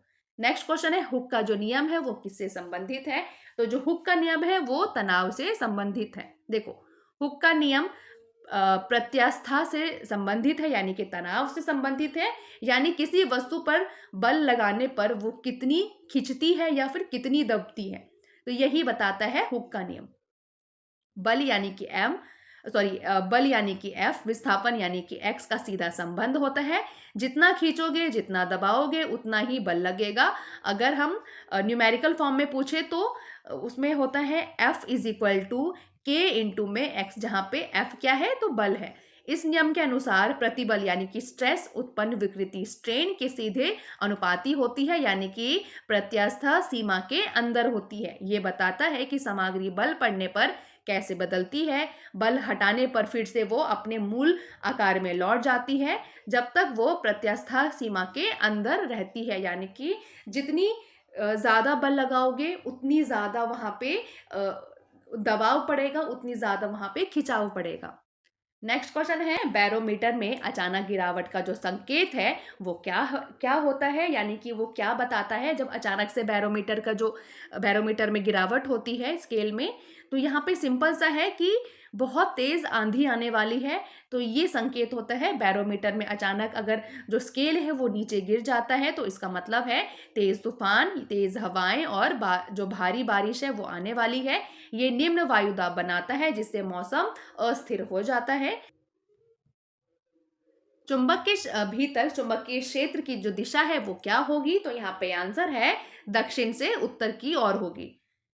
अब देखो बी यहाँ पे आंसर है। चुंबकीय क्षेत्र हमेशा पूरा चक्र बनाता है, यानी उसकी रेखाएं टूटती नहीं है। चुंबक के बाहर क्षेत्र की रेखाएं उत्तर से निकलकर दक्षिण की ध्रुव की ओर बढ़ती है। पूरा लूप करने के लिए ये रेखाएं चुंबक के भीतर दक्षिण ध्रुव से वापस उत्तर ध्रुव की ओर लौट जाती है। इसीलिए चुंबक के अंदर चुंबकीय क्षेत्र की जो दिशा है वो दक्षिण से उत्तर की ओर होती है। नेक्स्ट क्वेश्चन है, विद्युत चुंबकीय तरंग के अस्तित्व को प्रदर्शित करने वाला जो प्रयोग है वो किसने किया था? तो यहाँ पे आंसर है बी, हेनरिक हेज ने किया था। विद्युत चुंबकीय तरंगों के अस्तित्व को साबित करने का जो श्रेय है वो हेनरिक हर्ट्ज को मिलता है, जिन्होंने मैक्सवेल के सिद्धांतों को प्रयोग सही से किया और इसको सिद्ध किया। मैक्सवेल ने सबसे पहले अपने समीकरणों में ऐसी तरंगों के अस्तित्व की भविष्यवाणी की थी जो प्रकाश की गति से चलती है। हर्ट्ज ने स्पार्क गैप है उसकी सहायता से रेडियो तरंगे उत्पन्न की और डिटेक्ट करके ये दिखाया कि जो तरंगे हैं वो वास्तविक है, यानी कि इनकी जो कल्पना थी, भविष्यवाणी थी मैक्सवेल की, उसको सिद्ध किसने किया? तो हेनरिक हर्ट्ज ने किया। इसकी खोज से प्रमाण मिलता है कि प्रकाश भी एक विद्युत चुम्बकीय तरंग है और यही आधुनिक वायरलेस जो संचार है उसकी नींव रखता है। नेक्स्ट क्वेश्चन है, बिजली के बल्ब में फिलामेंट किस धातु से बने होते हैं? तो यहाँ पे आंसर है सी, टंगस्टन के बने हुए होते हैं। देखो, बल्ब का जो फिलामेंट टंगस्टन से बनाया जाता है। क्यों? क्योंकि इसका जो उच्च उसमें बहुत ज़्यादा ऊंचे तापमान को सह सकता है, यानी कि सहनशीलता होती है। टंगस्टन का जो गलनांक है वो 3400 सेल्सियस होता है, यानी कि ये गर्म होकर भी पिघलता नहीं है और रोशनी पैदा करता है। ये अच्छी तरह बिजली का संचालन करता है, जिससे तंतु तेजी से गर्म होकर चमकने लगते हैं, विद्युत धारा बहते हैं और टंगस्टन का फिलामेंट गर्म होकर उजाला उत्पन्न करता है। नेक्स्ट क्वेश्चन है, जो ड्रैग है वो क्या है? तो यहाँ पे आंसर है टकराव है। ड्रैग वो बल है जो किसी तरल या जो हवा या फिर पानी में चलती वस्तु की गति के विपरीत दिशा में लगता है, इसलिए वस्तु धीमी हो जाती है। ये इसलिए बनता है क्योंकि तरल के कारण जो वस्तु से टकराते हैं, जिससे आगे बढ़ने में रुकावट होती है। ड्रैग का मान वस्तु की गति, उसके आगे के क्षेत्रफल, तरल के घनत्व और वस्तु के आकार पर निर्भर करता है। स्ट्रीमलाइट यानी कि धारा रेखीय आकार ड्रैग को कम करता है, जैसे हवाई जहाज, कारें और मछलियां। तो ये यहाँ पे ड्रैग एक बल है जो किसी तरल में चलती हुई वस्तु की जो गति के विपरीत दिशा में लगता है और इससे वस्तु धीमी हो जाती है। नेक्स्ट क्वेश्चन है, ऑटोमोबाइल में हाइड्रोलिक ब्रेक किसका प्रत्यक्ष अनुप्रयोग है? तो यहाँ पे आंसर है बी, पास्कल का ये नियम है। देखो, हाइड्रोलिक ब्रेक पास्कल के नियम पर आधारित है, जिसमें जो बंद द्रव पर लगाया गया दबाव पूरे सिस्टम में समान रूप से फैलता है। ब्रेक पैडल पर लगाया हुआ जो छोटा बल है हाइड्रोलिक द्रव में दबाव के रूप में बदलकर पूरे ब्रेक सिस्टम तक पहुंचता है। उसके बाद क्या होता है कि ये जो दबाव है बड़े पिस्टन पर अधिक बल पैदा करता है, जिससे ब्रेक पैड पर मजबूत दबाव मिलता है। ब्रेक पैड या फिर डिस्क ड्रम को पकड़कर घर्षण पैदा करता है और इसी कारण जो वाहन है वो धीमा होकर रुक जाता है। तो जो वाहन में आपने देखा होगा जो ब्रेक पैड होते हैं वो किस पे आधारित होते हैं? तो पास्कल के नियम पे आधारित होते हैं। नेक्स्ट क्वेश्चन है, मोटर वाहनों में चालक की सीट के पास किस प्रकार का दर्पण का प्रयोग किया जाता है? तो यहाँ पे आंसर है उत्तल दर्पण का प्रयोग किया जाता है। देखो, ए यहाँ पे आंसर है। उत्तल दर्पण चालक को पीछे और आसपास का जो क्षेत्र है बड़ा दिखाता है, जिसके कारण अंधबिंदु कम होते हैं। ये हमेशा सीधा और आभासी प्रतिबिंब बनाता है, जिससे वस्तुओं की स्थिति समझना आसान होता है। वस्तुएं छोटी दिखाई देती हैं, इसलिए व्यापक दृश्य प्राप्त होता है। सुरक्षा बढ़ती है और लेन देन बदलने पर पीछे आने वाले जो वाहनों को हम आसानी से देख सकते हैं। देखो, नेक्स्ट क्वेश्चन है, परमाणु के नाभिक में कौन मौजूद होता है? तो यहाँ पे आंसर है जो परमाणु है उसके नाभिक में न्यूट्रॉन और प्रोटॉन ये दोनों मौजूद होते हैं। अब देखो ये क्या है, परमाणु का जो नाभिक है मुख्य रूप से प्रोटॉन और न्यूट्रॉन से बना हुआ होता है, जिन्हें न्यूक्लियस कहा जाता है। प्रोटॉन धनात्मक या फिर प्लस आवेश का होता है। न्यूट्रॉन क्या है? उदासीन होता है, इसका कोई भी आवेश नहीं होता। इलेक्ट्रॉन नाभिक के बाहर परिक्रमा करता है। परमाणु के चारों ओर की जो कक्षाएं हैं उसमें पाया जाता है। नेक्स्ट क्वेश्चन है, परमाणु नाभिक का आकार लगभग कितना होता है? तो यहाँ पे आंसर है सी। अब देखो, परमाणु नाभिक का जो आकार होता है वो बहुत छोटा होता है, लगभग 10 मीटर फर्मी के क्रम का होता है। हल्के परमाणु जैसे हाइड्रोजन का जो नाभिक है वो इतना होता है, यानी कि 1.70 फर्मी। भारी परमाणु जैसे यूरेनियम उसका लगभग 15 FM होता है। नाभिक का आकार परमाणु के कुल आकार का बहुत छोटा सा हिस्सा होता है। जैसे कि आप एग्जाम्पल से मान के चलो कि अगर परमाणु फुटबॉल स्टेडियम के बराबर है तो जो नाभिक है वो मटर के दाने के समान होगा। नाभिक में परमाणु का लगभग सारा द्रव्यमान होता है, इसलिए ये अत्यधिक सघन यानी कि डेंस होता है। चंद्रमा की सतह से अंतरिक्ष यात्री आकाश को काला क्यों देखते हैं? कारण बताना है। तो यहाँ पे आंसर है यहाँ पे आंसर है बी। चंद्रमा पर वायुमंडल का अभाव होता है, इसलिए अंतरिक्ष से सभी चीजें काली दिखाई देती हैं। वायुमंडल का अभाव होता है, पृथ्वी जैसी गैस और जो धूल की कण है वो नहीं दिखाई देती। प्रकाश का प्रकीर्णन नहीं होता। पृथ्वी पर जो नाइट्रोजन है, ऑक्सीजन के जो कण है नीले प्रकाश को बिखेरते हैं, इसलिए आकाश हमें जो पृथ्वी है वहां से नीली दिखाई देती है। लेकिन सूर्य जो चंद्रमा है वहां पे ऐसा कुछ भी नहीं होता। तो चंद्रमा पर सूर्य का प्रकाश सीधे अंतरिक्ष यात्री की आंखों तक पहुंचता है, इसीलिए सूर्य चमकदार और बाकी अंतरिक्ष काला दिखाई देता है। वायुमंडल की कमी के कारण प्रकाश का बिखराव नहीं हो पाता और इसीलिए चंद्रमा चंद्रमा से जो आकाश है हमेशा काला दिखाई देता है, जैसे पृथ्वी पर रात दिखाई देती है। नेक्स्ट क्वेश्चन है, किसी तार जो तार है उसका विशिष्ट प्रतिरोध किसके साथ बदलता है? तो यहाँ पे आंसर है, जो तार का प्रतिरोध होगा वो हमेशा लंबाई के साथ बदलता रहता है। विशिष्ट प्रतिरोध यानी कि रेजिस्टिविटी जो है मुख्य रूप से पदार्थ यानी कि मटेरियल और तापमान पर निर्भर करता है। अलग अलग पदार्थ की परमाणु संरचना अलग अलग होती है, उसकी प्रतिरोधकता भी अलग होगी ऑब्वियसली। धातुओं में बढ़ने पर प्रतिरोधकता बढ़ती है, अर्धचालकों में घट जाती है। लंबाई और अनुप्रस्थ काट क्षेत्रफल बढ़ने से विशिष्ट प्रतिरोध नहीं बदलता। नेक्स्ट क्वेश्चन है, प्रकृति में सबसे मजबूत बल कौन सा है? तो यहाँ पे आंसर है, जो प्रकृति में सबसे मजबूत बल है वो है परमाणु बल। अब देखो, प्रबल नाभिकीय बल यानी कि स्ट्रॉन्ग न्यूक्लियर फोर्स परमाणु के नाभिक यानी कि प्रोटॉन और न्यूट्रॉन को एक साथ बांधकर रखे रहता है। ये गुरुत्वाकर्षण बल से खरबों गुना अधिक शक्तिशाली है। इसकी जो प्रभाव क्षेत्र है, रेंज है, बहुत छोटी होती है, केवल परमाणु स्तर तक सीमित होती है। लेकिन गुरुत्वाकर्षण बल सबसे कमजोर है, लेकिन ब्रह्मांड में दूर तक ये प्रभावी है, यानी कि बहुत जगह पे जो गुरुत्वाकर्षण है वो पाई जाती है। नेक्स्ट क्वेश्चन है, सूर्य का तापमान मापने के लिए कौन सा उपकरण उपयोग किया जाता है? तो यहाँ पे आंसर है, ऊष्मा के कारण वस्तुओं का जो प्रसार मापने का जो यंत्र है उससे किया जाता है। अभी देखो ये क्या है, उच्च तापमान मापन। सूर्य का जो तापमान बहुत अधिक होता है, यानी कि सामान्य थर्मामीटर से हम उसको नहीं माप सकते। संपर्क रहित माप यानी कि पायरोमीटर बिना सूर्य के संपर्क में आए उसके द्वारा जो उत्सर्जित जो विकिरण है उसको मापता है। ऊष्मा विकिरण सिद्धांत यानी कि कोई भी वस्तु, कोई भी जो गर्म वस्तु है स्वाभाविक रूप से ऊष्मा विकिरण उत्सर्जित करती है। तापमान और विकिरण में संबंध यानी कि कैसे? तो देखो, उत्सर्जित विकिरण की जो मात्रा वस्तु के तापमान के समानुपाती होती है, यानी कि जितनी सूर्य की जो उत्सर्जित विकिरण होगी, जितनी गर्म होगी, सूर्य का जो तापमान भी होगा वो उतना ही गर्म होगा। तो यही यहाँ पे बताया गया है। नेक्स्ट क्वेश्चन है, प्रकाश किसी वस्तु के सघन से विरल माध्यम में गुजरते समय कौन सी घटना होती है? तो यहाँ पे आंसर है ए, अपरिवर्तन होती है। देखो, जब प्रकाश सघन माध्यम जैसे कि कांच से विरल माध्यम जैसे हवा में गुजरता है तो अपरिवर्तन यानी कि रिफ्रैक्शन होता है। इस दौरान प्रकाश की चाल बढ़ती है यानी कि तेज हो जाती है। प्रकाश की किरण अभिलंब यानी कि नॉर्मल से दूर मुड़ती है। अब अपरिवर्तन कोण आपतन कोण के बराबर होता है। उदाहरण के लिए पानी से हवा में आती हुई जो प्रकाश की किरण का मुड़ना, जिससे पानी में डूबी हुई जो पेंसिल है वो पूरी तरह से हमें मुड़ी हुई नजर आती है। नेक्स्ट क्वेश्चन है, कौन सा पदार्थ आवेश के प्रवाह को अनुमति नहीं देता? तो यहाँ पे आंसर है, रोधक अनुमति नहीं देता।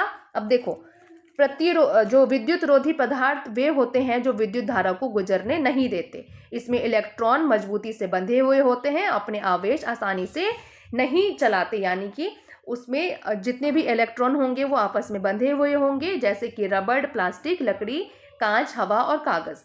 इसका उपयोग तारों के आवरण और विद्युत सुरक्षा के लिए किया जाता है। नेक्स्ट क्वेश्चन है, सभी इकाइयों की प्रणाली में किस राशि का मान समान रहता है? तो यहाँ पे आंसर है, समय का जो मान है हमेशा समान रहे। नेक्स्ट क्वेश्चन है, हवा में ध्वनि की जो गति है वो कितनी होती है? तो हवा में जो ध्वनि की गति है वो होगी 343।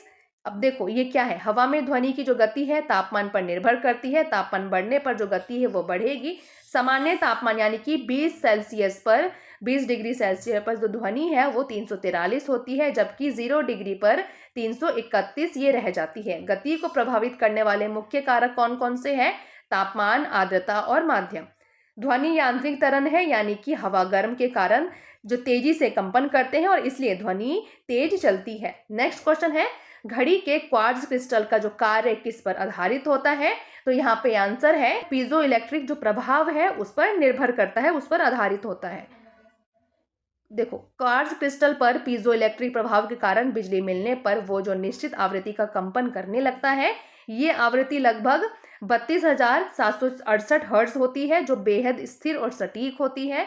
घड़ी का जो सर्किट है इस कंपन को विद्युत संकेतों में बदलकर सुइयों या फिर डिजिटल डिस्प्ले को नियंत्रित करता है, और इस स्थिर कंपन की वजह से जो क्वार्ट्ज घड़ियां हैं बहुत सटीक समय बताती है। नेक्स्ट क्वेश्चन है, कोहरे के दौरान दृश्यता कम होने का कारण क्या है, यानी कि लो विजिबिलिटी का कारण क्या है? तो यहाँ पे आंसर है बी, प्रकाश का प्रकीर्णन। कोहरे में दृश्यता कम होती है, क्यों? क्योंकि हवा में तैरती हुई जो सूक्ष्म पानी की बूंदें हैं प्रकाश को बिखेर देती है। हवा ठंडी होने पर जलवाष्प संघनित होकर बहुत छोटी बूंदों में बदलती है, जिससे कोहरा बनता है। प्रकाश इन बूंदों से टकराकर सभी दिशाओं में फैल जाता है, इसे ही टिंडल प्रभाव कहते हैं। अधिक और बड़ी बूंदों के होने पर प्रकाश अधिक बिखरता है और इसीलिए सीधा प्रकाश आंखों तक पहुंचता है और जिससे हमें कम दिखाई देता है, यानी कि कोहरे में हमें लो विजिबिलिटी शो होती है। नेक्स्ट क्वेश्चन है, अंतरिक्षयान में भारहीनता का कारण क्या है? तो यहाँ पे आंसर है गुरुत्वाकर्षण का अभाव। नेक्स्ट क्वेश्चन है, जलमग्न वस्तुओं को खोजने के लिए कौन सा उपकरण प्रयोग किया जाता है? तो यहाँ पे आंसर है सोनार का उपयोग किया जाता है। नेक्स्ट क्वेश्चन है, प्रत्यावर्ती धारा को दिशात्मक धारा में कौन बदलता है? तो यहाँ पे आंसर है बी, रेक्टिफायर बदलता है। अब ये क्या है? दृष्टिकारी यानी कि रेक्टिफायर एसी को डीसी में बदलता है। ये डायोड का उपयोग करके धारा को केवल एक दिशा में बहने देता है। इस प्रक्रिया को दृष्टिकरण यानी कि रेक्टिफिकेशन कहते हैं। जैसे मोबाइल का चार्जर एसी को डीसी में बदलता है, जबकि इन्वर्टर डीसी को एसी में बदलता है। कौन सा उपकरण प्रकाश ऊर्जा को विद्युत ऊर्जा में परिवर्तित करता है? तो यहाँ पे आंसर है ये फोटो इलेक्ट्रिक जो सेल है वो किस में करता है? जो प्रकाश ऊर्जा है उसको विद्युत ऊर्जा में परिवर्तित करता है। अब देखो, फोटोवोल्टेक जो सौर है वो जो सेल सूर्य की प्रकाश ऊर्जा को सीधे विद्युत ऊर्जा में बदलता है। ये फोटोन के प्रभाव से इलेक्ट्रॉनों को उत्तेजित करके विद्युत प्रभाव उत्पन्न करता है। फोटो सेल भी इसी सिद्धांत यानी कि फोटो इलेक्ट्रिक प्रभाव पर काम करता है और धारा नियंत्रित करता है। उदाहरण के लिए सौर पैनल कई सौर सेलों से बनते हैं और घरों, वाहनों और आदि में बिजली बनाते हैं। नेक्स्ट क्वेश्चन है, लेंस की शक्ति की इकाई क्या कहलाती है? तो यहाँ पे आंसर है डायोप्टर कहलाती है। ये यहाँ पे आंसर है, लेंस की शक्ति की जो इकाई है वो क्या है? डायोप्टर कहलाती है। परिभाषा है, एक डायोप्टर उस लेंस की शक्ति जिसकी फोकस दूरी 1 मीटर हो। सूत्र इसका ये है और इसका उपयोग है चश्मे और कॉन्टैक्ट लेंस को मापने के लिए किया जाता है। नेक्स्ट क्वेश्चन है, रेडियोधर्मिता की इकाई क्या है? तो यहाँ पे आंसर है ए, बैकरेल है। देखो, रेडियोधर्मिता की मुख्य जो इकाई है वो बैकरेल है, जिसको BQ से डिनोट करते हैं, जो प्रति सेकंड एक रेडियोधर्मी क्षय को दर्शाती है। पुरानी इकाई क्यूरी जिसको CI है उसका भी इस्तेमाल किया जाता है, लेकिन मॉडर्न में अगर पूछे और अगर आपको ऑप्शन में दे तो बैकरेल पे आप जो है टिक लगाओगे। नेक्स्ट क्वेश्चन है, प्रकाश तरंगों की लंबाई मापने की इकाई क्या है? तो यहाँ पे है एंगस्ट्रॉम। कॉन्टैक्ट लेंस आमतौर पर किससे बने होते हैं? तो यहाँ पे आंसर है प्लास्टिक और हाइड्रोजन संवेदनशील जो पॉलीमर है उससे जो हमारे कॉन्टैक्ट लेंस हैं वो बने हुए होते हैं। अब यहाँ पे ये 3 बुक है, एक है रामबाण स्टैटिक जीके, एक है करंट अफेयर और एक है सामान्य विज्ञान। ठीक है, तो जैसे रामबाण स्टैटिक जीके में आपको इतने सारे सब्जेक्ट मिलेंगे। स्टैटिक जीके के 5100 TCS के क्वेश्चन मिलेंगे, प्रीवियस ईयर इसमें इंक्लूडेड है। जैसे नाम है वैसे ही इसका काम है, रामबाण स्टैटिक जीके। इसके बाद दूसरी बुक है करंट अफेयर की वार्षिकांक यानी कि ईयरली, ये बुक है। 5000 प्लस आपको TCS के क्वेश्चन मिलेंगे, 60 से प्लस आपको महत्वपूर्ण टॉपिक है वो मिलने वाले हैं। इसके अलावा जो तीसरी ई बुक है वो है सामान्य विज्ञान। इसमें आपको रसायन विज्ञान, भौतिक विज्ञान और जीव विज्ञान ये तीनों ही साइंस के पार्ट मिल जाएंगे। लेटेस्ट पैटर्न पे ये आधारित है। लेना कहाँ से है? तो लिंक डिस्क्रिप्शन में दे दिया गया है, आप वहाँ से ले सकते हैं ये तीनों ही बुक। अगर आपको इसके अलावा ऑफर चाहिए, कॉम्बो के रूप में चाहिए, तो आपके लिए बेहतरीन ऑफर है। देखो, ये 3 बुक है, ये तीनों ही बुक आपको 150 में, मात्र 150 में मिल जाएगी। जी हाँ, इसके लिए करना क्या है, आपको ये जो स्कैनर है इस पे आप स्कैन कर सकते हो 150, और ये जो नंबर है व्हाट्सएप पे इस पे आप स्क्रीनशॉट भेज के विदिन 4 to 5 सेकेंड में आपको तीनों ही ई बुक मिल जाएगी। पूरे यूट्यूब पर बेस्ट कंटेंट के साथ आपको ये प्रोवाइड हो जाएगी। आपके बहुत सारे एग्जाम होने वाले हैं, NTPC है, इसके बाद आपका आने वाला जो ग्रुप D एग्जाम है, बहुत सारे एग्जाम आपके 2026 में होंगे, तो उसके लिए आपको ज़रूरत है बेस्ट कंटेंट की। तो आप ये बुक लेके अपनी तैयारी जारी रख सकते हो। बाकी मिलते हैं नए वीडियो में, तब तक के लिए थैंक यू सो मच।